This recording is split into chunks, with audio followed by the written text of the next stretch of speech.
Hello, Milton. I want to talk to you one on one. I want to move to the Netherlands and I do not know how to start.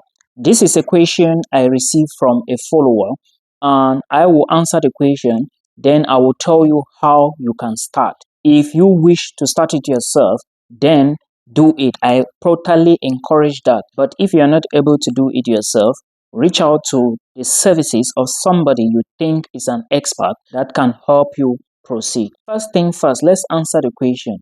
How can I reach you? The only way to reach me is to check the link in my bio, or you check the links on other places like my TK, my IS, and my YT channels. You already know what those means. Check the link, book it there. Then we are going to talk. As soon as you book it, it's going to redirect you to where you are going to talk to me one on one. Carry forward.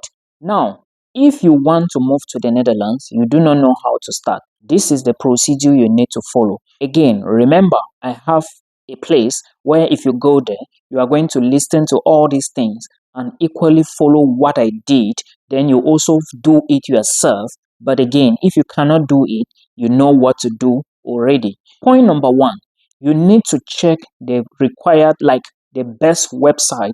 Go there and start the research. Where do you need to get this website from?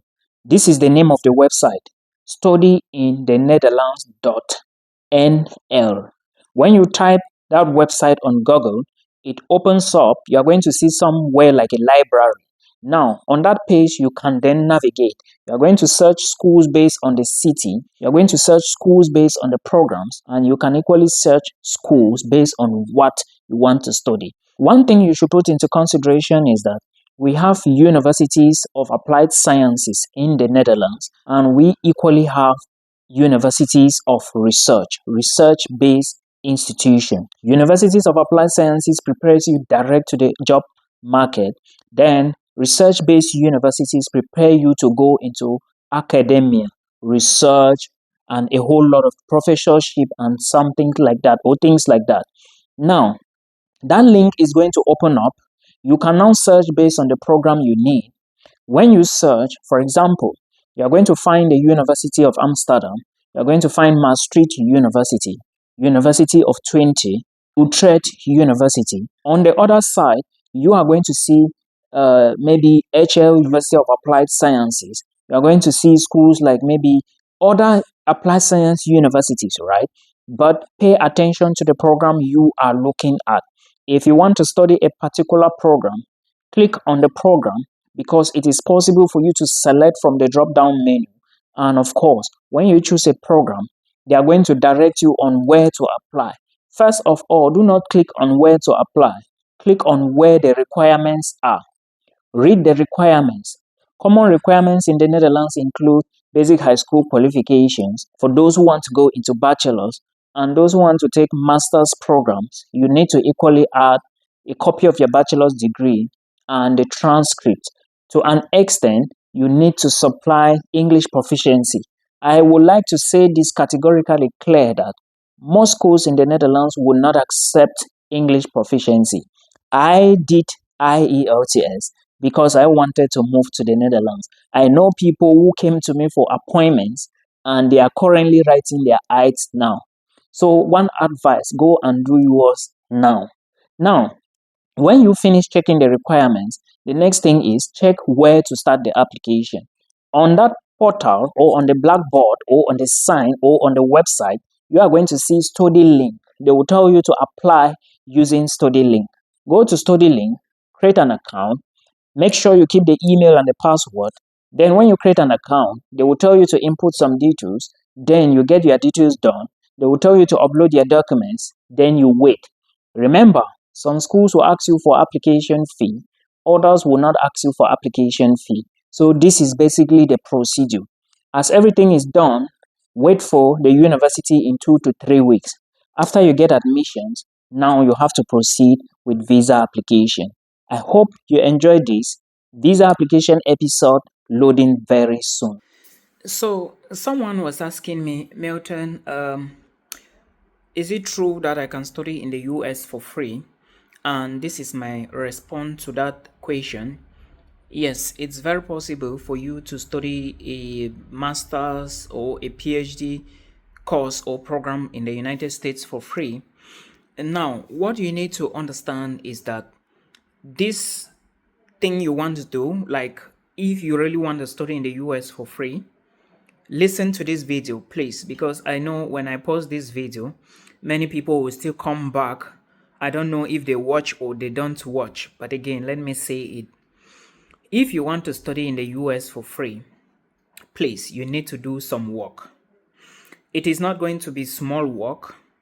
It's going to be work based on your academics and let me say your personal growth. Now, what do you need to do if you want to study in the US for free? First thing first, you need to go and check universities in the United States. Now, also understand that this process I'm telling you, all these things I'm talking about, I have personally done it myself. I didn't succeed. I had a list of about 12 schools and I applied for 5. Like at the end of the day, I started 8 application and at the end of the day, I submitted for 5 and I didn't succeed with that. This was early 2023, which I've shared a couple of times on my YouTube channel. So I'm here to encourage you. I'm here to let you know that you can do it yourself. I'm here to let you know that you can succeed, but there are a number of factors you need to put into consideration. Now, one of them is your academic credentials. If your grades are not very good, then going into US universities, you need extra push. Then, even if your grades are good, it's still not a guarantee that you can literally go into these universities because you need to do some work. This is not clickbait, I'm telling you. I'm just telling you real facts. And this work is not based only on you. It also comes from the side of people like your former professors or your lecturers or your co-workers because you need them at some point in time. You will need people to write recommendation letters for you and they will definitely come into the picture. First thing first, this is how you start looking at schools in the US. You give it time. I would say start in advance and give it like 1 year so you can prepare well. Now, how are you going to do the preparation? Search for schools that have your program. Check if they have free PhD programs or if they have the possibility to give you a master's. Every detail I'm talking about is going to be on the school website. Now, you will now decide. This is the first school I applied to in the United States. I applied to this school they call Kent State University. And the first thing I got from the coordinator was my GPA was not powerful.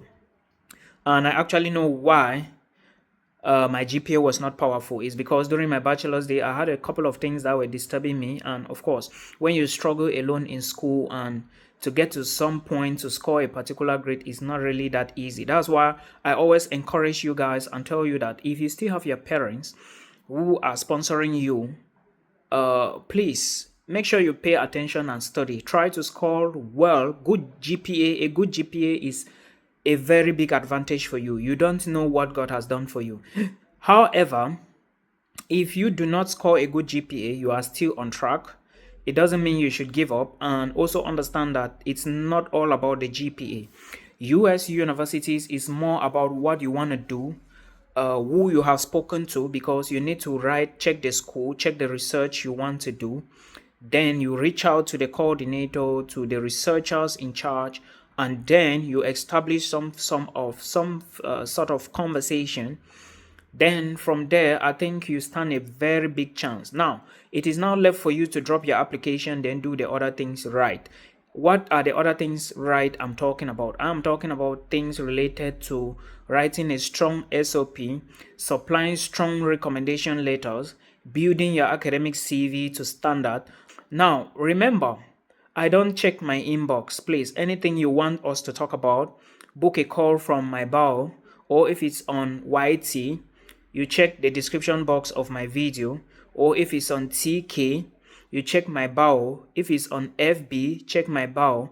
Then we can talk further from there. I only have less time, like little time I manage It's not easy for me. I'm a student here in the Netherlands, and I have a lot of work to do: research, presentations, seminars, challenges, and a whole lot of stuff. It's not easy, guys. So I'm answering this question here because someone actually asked me, and I think you guys need to know what is happening and what you intend to do, because some people actually think applying for scholarship means you just go and sleep, then at the end of the day you come and drop an application. It doesn't operate that way. Please put all of this into consideration. Like I said, if you want to talk to me one-on-one, always check my bio. A link is there. When you book that call, it's going to direct you to my WhatsApp. Then we can carry on from there. We schedule the time and we talk. It's not all the time that I may be connected, but I'm not even online. So please put that into consideration. However, don't put your eggs on the United States alone. When you do applications for scholarships, do not put your eggs only in that basket. Try to apply for some opportunities you can fund yourself. Try to apply to affordable opportunities you can fund, and also understand that the requirements matters a lot. I see some people, they're like, oh, Milton, I'm afraid to write IELTS. If you're afraid to write IELTS, I'm afraid to tell you that you are not ready yet. When you are ready, get started. I hope this will help.